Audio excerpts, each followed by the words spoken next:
Hello, my name is Kirill Kobrin. I am 49 years old and I am obsessed with three things: words, sounds, and the idea how to manage my own life to concentrate on words and sounds. So, words. I used to write and read words, but in spite of the fact that I wrote and published 14 books, I prefer reading to writing. For me, it's much more interesting occupation. As for sounds, thanks God, I am not a composer and a musician and so on, so I can enjoy sounds, I can enjoy music without any professional objections. Life without listening to music, to sounds, just aimless. Third occupation, it concerns the sort of universal denominator of modern world, money. That doesn't mean that I like or love money. Just opposite. I hate money, I dislike money.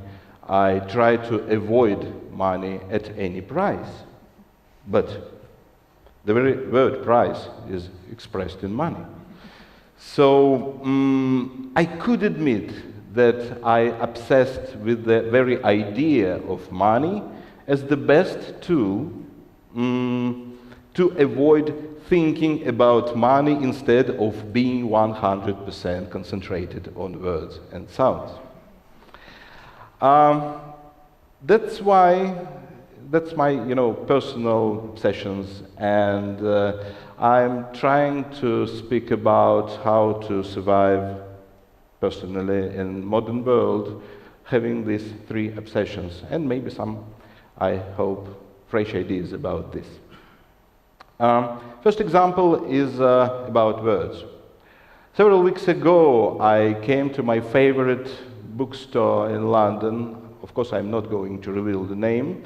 And while entering my favorite department of this bookstore, which is, books on history, I just suffered a sudden sort of bout, attack of loathing or even hopelessness, disgust and feeling of disaster. I was looking at hundreds and thousands of books which I'd like to read or open, but I knew and still know that I never do this, hundreds and thousands. If you don't believe, if you are not Buddhist or Hinduist and don't believe in reincarnation, you have to understand that you'll never read all the books or open them which you are interested in. That is absolutely disastrous. Just one quick example.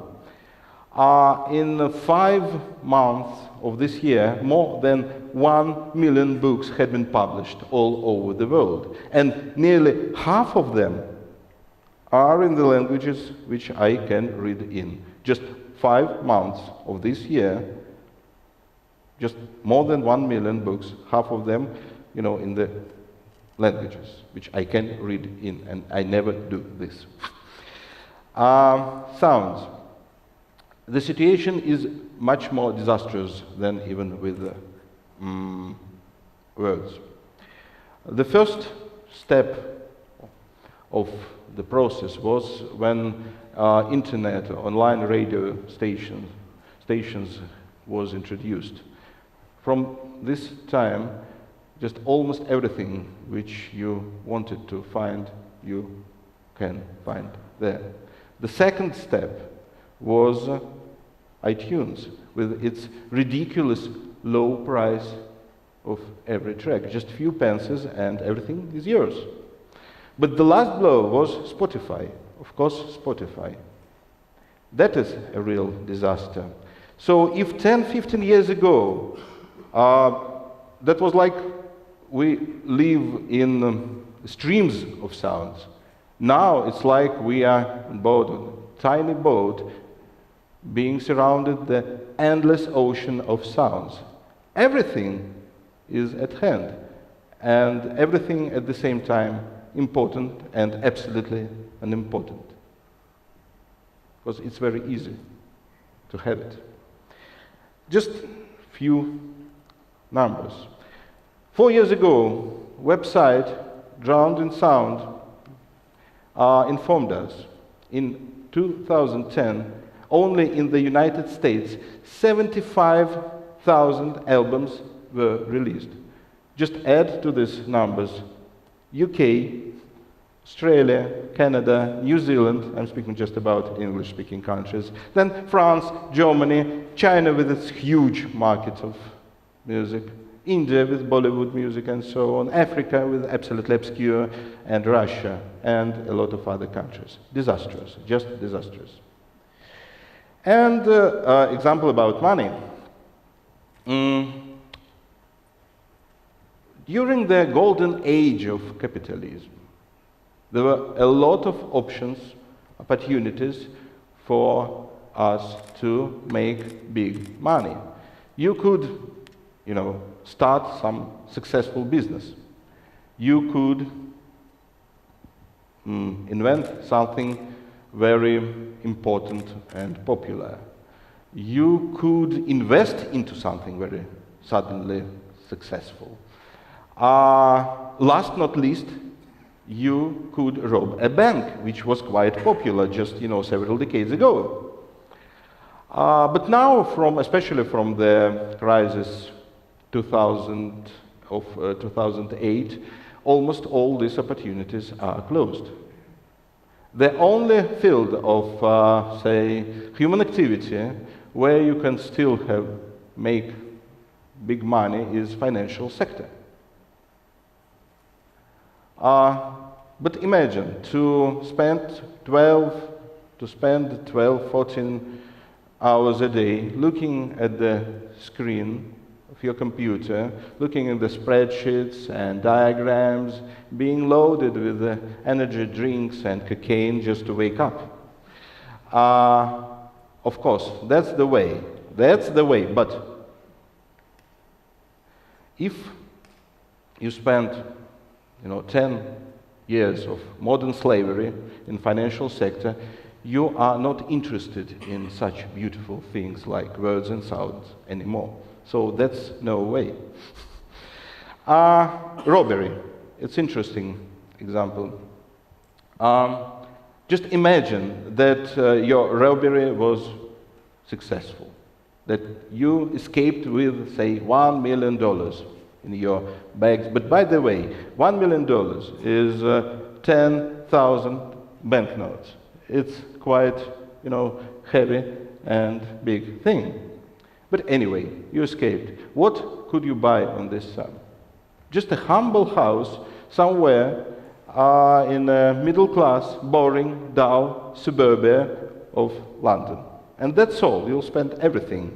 And then you have to survive till the end of your life on the half-price bananas from local Tesco.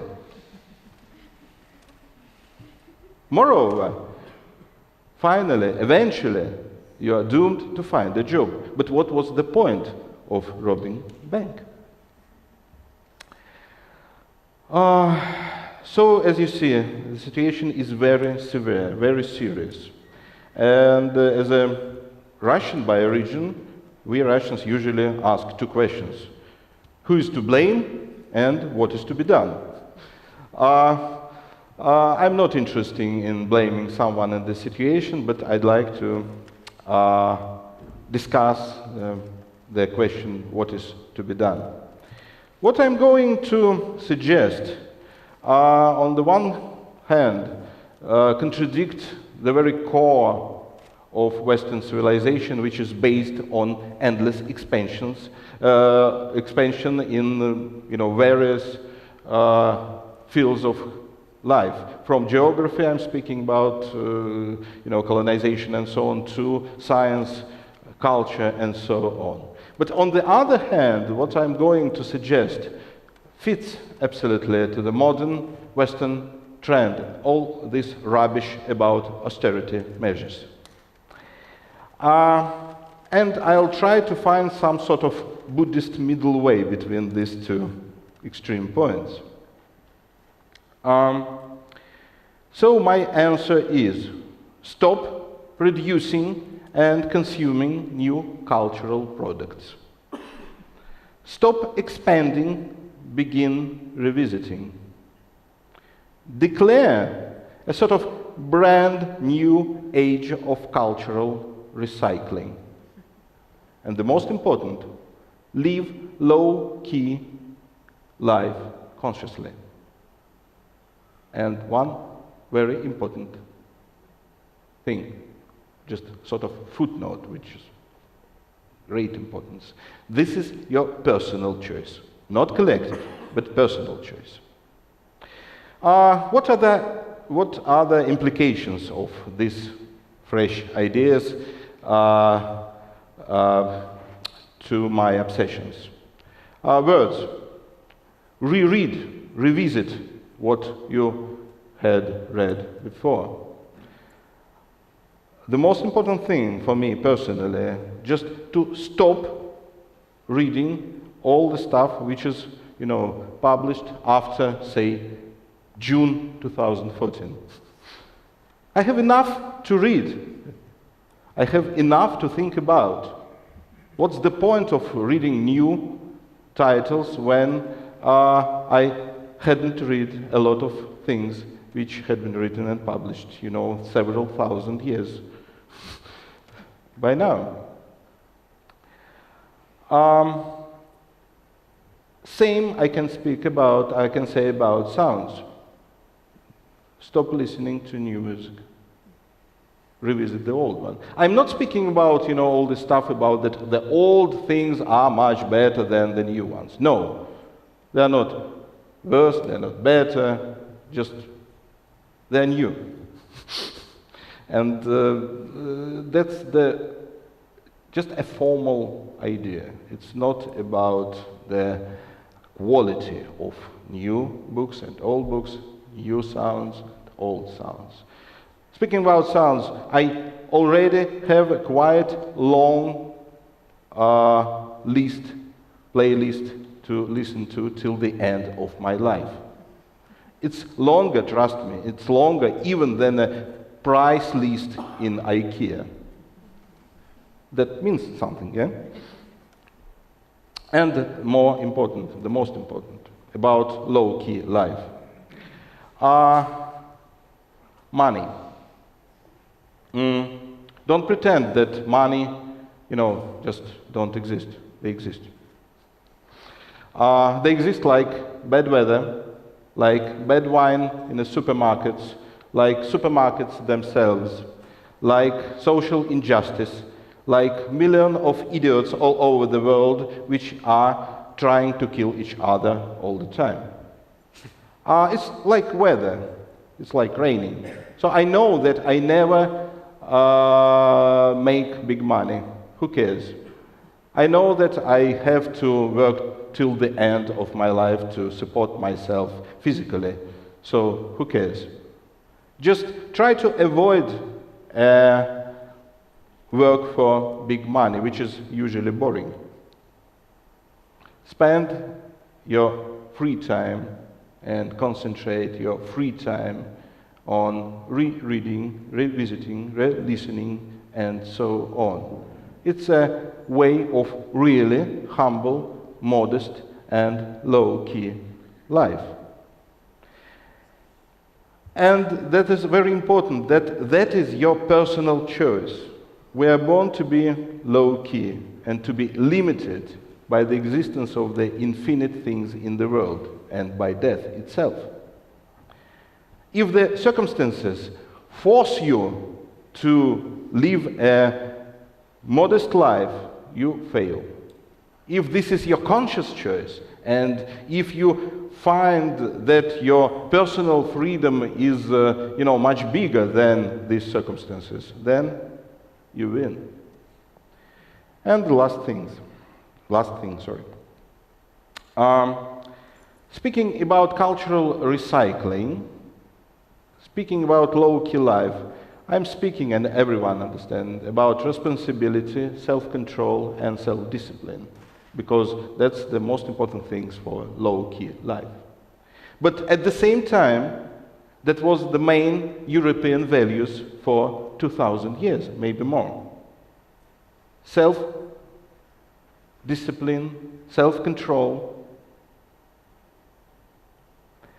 and in some sense, when I'm speaking about recycling, I'm speaking about a sort of re-entering the cycles of cultural universe called Europe, because they are real, true European values. Thank you.